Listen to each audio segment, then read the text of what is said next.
இந்த பழைய சைக்கிள்ல என்ன ஸ்கூலுக்கு அனுப்பாதீங்க என்று கத்தினான் அருண் தன் அப்பாவிடம்.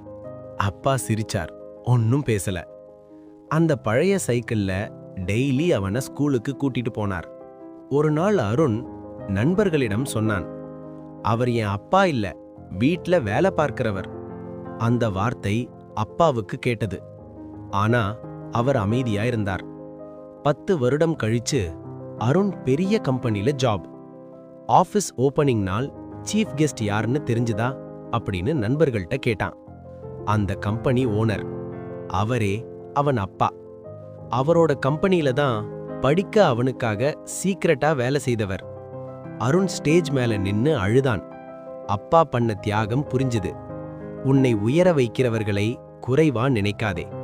நம்மை உயர வைக்க எத்தனை பேரு அமைதியா கஷ்டப்படுறாங்க தெரியுமா? இந்த கதை முடியும் போது யாராவது ஒருத்தர் உங்க நினைவுக்கு வருவாங்க. அவங்க யாருன்னு கமெண்ட் பண்ணுங்க.